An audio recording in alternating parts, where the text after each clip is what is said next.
ధన్యవాదాలు నమస్కారాలు తెలియజేస్తూ మరి మీ అందరి ఆశీస్సులతో మీ అందరి ప్రార్థనలతో పెద్దలు కేసీఆర్ గారు నిండు నూరేళ్లు మంచి ఆరోగ్యంతో తెలంగాణను నడిపిస్తూ ముందుకు సాగాలని మనస్ఫూర్తిగా ఆకాంక్షిస్తూ ఈరోజు చాలామంది చాలా మాట్లాడుతూ ఉండొచ్చు. కానీ కేసీఆర్ గారు 2001 సంవత్సరంలో గులాబీ జెండా ఎగిరేసిన నాడు పరిస్థితి ఏందో ఒక్కసారి మననం చేసుకుంటే మనందరికీ కూడా ఆనాడు ఆయనకున్న ప్రతిప శక్తులు ప్రతికూల శక్తులు ఆయనను ఆ రోజు ఆపడానికి తెలంగాణ రాకుండా చేయడానికి చేసిన ప్రయత్నాలు ఒక్కసారి తలుచుకుంటే ఏ సందర్భంలో ఎలాంటి సాహసం మన నాయకుడు చేసిండో మనకు ఒకసారి గుర్తు తెచ్చుకోవాల్సిన బాధ్యత మన మీద ఉంది.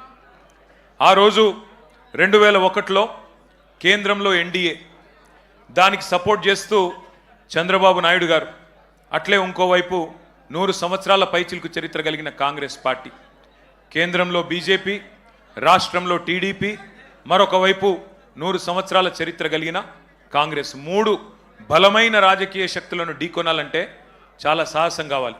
ఒక రకంగా చెప్పాలంటే సాహసం కాదు, దుస్సాహసం. మీడియా పవర్ లేదు, మనీ పవర్ లేదు, మజిల్ పవర్ లేదు, కుల బలం లేదు, ధన బలం లేదు, ఉన్నదల్లా ఒకటే తెలంగాణ జాతికి న్యాయం చేయాలనే సంకల్పం. ఆ తెలంగాణ నినాదంలో ఉన్న న్యాయం, ధర్మం, ఇది మాత్రమే కేసీఆర్ గారిని మొండి ధైర్యంతో ఉక్కు సంకల్పంతో ముందుకు నడిపించినాయి. ఇక సరే, తర్వాత జరిగింది చరిత్ర. పెద్దలు హరీష్ రావు గారు చెప్పారు, శ్రీనివాస్ యాదవ్ గారు చెప్పారు. 14 ఏళ్ల ఉద్యమ ప్రస్థానం మీకు తెలుసు, కేసీఆర్ గారి త్యాగం మీకు తెలుసు, కేసీఆర్ గారి పోరాటం తెలుసు, కేసీఆర్ గారి నాయకత్వంలో ప్రజలు ఉద్యమించి తెలంగాణ సాధించుకున్న తీరు కూడా మీకు తెలుసు. తదనంతరం 10 ఏళ్ళు అద్భుతంగా రాష్ట్రాన్ని, ఆనాడు మాకు ఒకసారి ఒక సందర్భంలో అరుణ్ జైట్లీ గారు చెప్పినారు, ఢిల్లీలో జనరల్గా నాయకులు అయితే బెస్ట్ యాజిటేటర్స్ ఉంటారు లేదా మంచి అడ్మినిస్ట్రేటర్స్ ఉంటారు, కానీ మీరు అదృష్టవంతులయ్యా, బెస్ట్ అడ్మినిస్ట్రేటరు కేసీఆరే, బెస్ట్ అజిటేటరు కూడా కేసీఆరే, అది మీ అదృష్టం అని వారు చెప్పారు. అట్లా 10 ఏళ్ళు అద్భుతంగా రాష్ట్రాన్ని నడిపిన నాయకుడు కేసీఆర్, దేశానికి దిక్సూచిగా తెలంగాణను నిలిపిన నాయకుడు కేసీఆర్. కానీ ఈ మధ్యన మరి మనం ప్రతిపక్షంలోకి వచ్చిన తర్వాత కొంతమంది మాట్లాడుతూ ఉన్నారు, ఇష్టం వచ్చినట్టుగా మన నాయకుడిని తూలనాడుతూ ఉన్నారు, ఇష్టం వచ్చినట్టుగా వ్యాఖ్యానాలు చేస్తూ ఉన్నారు. జాతి మీద, జాతి గౌరవం మీద ఎవరు పడితే వాళ్ళు మాట్లాడుతూ ఉన్నారు. నేను వారికి అందరికీ ఒకటే చెప్తా ఉన్నా, తెలంగాణ మట్టితో మమేకమైన వాడికి, తెలంగాణ మట్టితో మమేకమైన వాడికి, ఉద్యమాల ఉగ్గుపాలు తాగిన వాడికి, ఆత్మగౌరవ పోరాటంలో కలిసి అడుగు నడిచిన వాళ్ళకి మాత్రమే జాతి అంటే ఏంటో తెలుస్తుంది, జాతి గౌరవం అంటే ఏంటో తెలుస్తుంది. సకల జనులు స్వరాష్ట్ర సమరంలో తెగించి కొట్లాడుతున్నప్పుడు, ప్రాణాలకు తెగించి మన నాయకుడు నిరాహార దీక్ష చేస్తున్నప్పుడు, సమైక్యాంధ్రవాదుల సంచులు మోసే సన్నాసులకు జాతి తెలియదు, నీతి తెలియదు, గుర్తుపెట్టుకో. లాఠీ దెబ్బలు తిన్నోళ్లకు, జైళ్లకు పోయినోళ్లకు, తుపాకులకు ఎదురుబడి నిలబడ్డోళ్లకు జాతి అంటే, జాతి అస్తిత్వం అంటే ఏంటో తెలుసు. ఉద్యమకారుల మీదికి తుపాకులు తీసుకొని ఆ రోజు దాడికి వెళ్ళిన ద్రోహులకు జాతి నిర్వచనం ఎట్లా తెలుస్తుంది? రక్తంలో పౌరుషం ఉంటే, డిఎన్ఏలో ఉద్యమం ఉంటే, ఆత్మాభిమానం అనేది ఎక్కడన్నా నీ శరీరంలో ఉంటే నీకు జాతి అంటే ఏందో, జాతి చరిత్ర అంటే ఏందో తెలుస్తుంది. కానీ జై తెలంగాణ నినాదం ఇయ్యడానికే భయపడేటోళ్లకు, కిరాయి సర్కార్కు, తెలంగాణ సోయిలేని సన్నాసులకు జాతి విలువ ఎన్నటికీ తెలియదు. అడుగుతున్నారు కొంతమంది, ఏ జాతికి నువ్వు జాతి పిత, ఏ జాతి అని మాట్లాడుతున్నారు. వాడికి నేను చెప్తా ఉన్నా, ఏ జాతి అనే అవాకులు చెవాకులు పేలుతున్న అల్పుడికి, అల్పులకు చెప్తా ఉన్నా, రాజ్యతంత్రం నడిపిన రాణి రుద్రమ్మ జాతి మాది.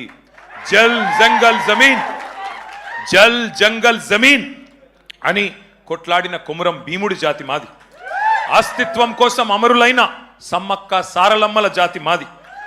కోటల మీద జెండా ఎగిరేసిన బహుజన వీరుడు సర్వాయి పాపన్న జాతి మాది. భూస్వామిల దోపిడీ మీద పోరాడిన దొడ్డి కొమురయ్య జాతి మాది. బరిలో బందూకు బట్టి దేశ్ముఖ్లను తరిమి కొట్టిన వీరనారి సాకలి ఐలమ్మ జాతి మాది. సామాజిక విప్లవకారుడు భాగ్యరెడ్డి వర్మ జాతి మాది. సిపాయిల తిరుగుబాటు బావుటా ఎగరవేసిన తుర్రేబాస్ ఖాన్ జాతి మాది. ప్రాంతం వాడు మోసం చేస్తే ప్రాంతంలోనే ఉప్పు పాతర వేస్తామన్న కాలోజీ జాతి మాది. నా తెలంగాణ కోటి రతనాల వీణ అని మాట్లాడిన అని చెప్పిన దాశరథి జాతి మాది. 1952లో గైర్ ముల్కీ గో బ్యాక్ అని నెత్తుటి త్యాగాలు చేసిన విద్యార్థి అమరవీరుల జాతి మాది. 69లో కర్కశ కాంగ్రెస్కు వ్యతిరేకంగా పోరాటం చేసి 300 మంది 69 మంది అసువులు బాసిన యువ కిషోరాల జాతి మాది. మలిదశ ఉద్యమంలో ఢిల్లీ మెడలు వంచిన తెలంగాణ జాతి మాది. అనువనువున ఆత్మగౌరవం తొనికిసలాడే జాతి మాది. నీతి ఉన్న రీతి ఉన్న తెలంగాణ జాతి మాది. నీకేం తెలుస్తుంది అని చెప్పి వాడిని అంటా ఉన్నా. ఒకటి మాత్రం పక్క, ఢిల్లీకి సలాం కొట్టి బతికే సామంతులం మేం కాదు. నిటారుగా నిలబడ్డ వెన్నుముక ఉన్న తెలంగాణ భూమి పుత్రులం ఆ జాతి మాది. సామంతుల జాతి కాదు, స్వతంత్రుల జాతి మాది. బానిసకొక జాతి కాదు, గిరిగీసి కొట్లాడే తెగో ఉన్న కేసీఆర్ జాతి మాది. ఢిల్లీకి ఇస్తే ఎగిరే కీలుబొమ్మల జాతి కాదు మాది. అధిష్టానం ఆడిస్తే ఆడే తోలుబొమ్మల జాతి కాదు మాది. తెగువ ఉన్న పౌరుషం ఉన్న భూమి పుత్రుల జాతి మాది. పరాయి వాళ్ళ పంచన చేరి కిరాయి బతికే జాతి కాదు మాది. సోయి ఉన్న సొంత శక్తి ఉన్న జాతి మాది. ఏ జాతి నీది, ఏ జాతికి జాతి పిత అని అడిగిన సన్నాసికి ఇవన్నీ చెప్తా ఉన్నా. అయినా ఒకటి మాత్రం పక్క, రెండే జాతులున్నాయి తెలంగాణలో. ఒకటి తెలంగాణ వాదుల జాతి, రెండవది తెలంగాణ ద్రోహుల జాతి. మాది ఫైటర్ల జాతి, మీది ట్రైటర్ల జాతి.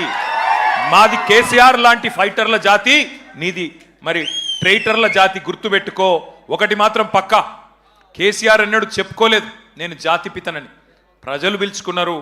ఎవరైతే స్వాతంత్రం తెచ్చిండో తమ జాతికి ఆయనను జాతిపితగా ప్రజలు పిలుచుకుంటున్నారు. పెద్ద మనిషి, మా తెలంగాణకు బాపు లాంటి పెద్ద మనిషి కాబట్టే ఇవాళ నేను గర్వంగా చెప్తున్నా ఒక కొడుకుగా. సర్వసాధారణంగా ఏ తండ్రి అయినా ఆ కొడుకుకి ఆ పిల్లలకి హీరో ఉంటాడు.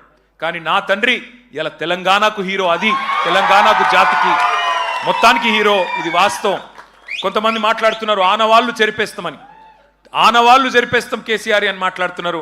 కేసీఆర్ గారి జన్మదిన సందర్భంగా నేను చెప్తా ఉన్నా, తెలంగాణనే కేసీఆర్ ఆనవాళ్ళు కదా, తెలంగాణనే కేసీఆర్ ఆనవాళ్ళు కదా, తెలంగాణ రాష్ట్రమే కేసీఆర్ ఆనవాళ్ళు కదా.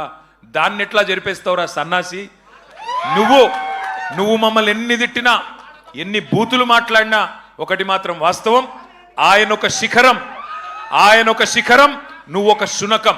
ఆయన ఒక శిఖరం, నువ్వు ఒక శునకం. నీ స్థాయి గదే, నీ బతుకు గదే. అందుకే నీకంటే ఇవాళ తెలంగాణలోని పుట్టిన ప్రతి బిడ్డకు తెలుసు. తెలంగాణలో ఇవాళ మరి ఆత్మగౌరవంతో తమ యాసలో తమ భాషతో బ్రహ్మాండంగా తమ వనరులు సద్వినియోగం చేసుకుంటూ ముందుకు పోయే ఒక అవకాశాన్ని, స్వేచ్ఛా వాయువులు పీల్చుకునే అవకాశాన్ని ఇచ్చిన మహానాయకుడి జన్మదినం సందర్భంగా మరి ఈరోజు బ్రహ్మాండంగా రాష్ట్ర వ్యాప్తంగా సంబురాలు చేస్తున్న మా తమ్ముళ్లకు, మా చెల్లెళ్లకు, మా అక్కలకు, మా అన్నలకు అందరికీ వినయపూర్వకంగా ధన్యవాదాలు తెలియజేస్తూ మరి మనందరి లక్ష్యం ఒకటే, కేసీఆర్ లాంటి మహానాయకుడికి మనం ఇచ్చే బహుమతి ఒకటే, పుట్టినరోజు గిఫ్ట్ ఒకటే. ఐకమత్యంగా కొట్లాడదాం, ఐకమత్యంగా కలిసి కట్టుగా కదం దొక్కుదాం. మళ్ళీ తెలంగాణలో గులాబీ జెండా ఎగరవేయడమే, కేసీఆర్ గారు ముఖ్యమంత్రి కావడమే ఆ మహానాయకుడికి మనం ఇచ్చే చిరు కానుక. ఈ సందర్భంగా మీ అందరిని ఒకటే కోరుతా ఉన్నా, ఆయన నిండు 100 ఏళ్ళు ఆరోగ్యంతో, మంచి ఆరోగ్యంతో ఉండాలని మనసారా ప్రార్థించాలని కోరుతూ, జై Telangana. Long live, long live, long live, long live. Thank you. జై తెలంగాణ.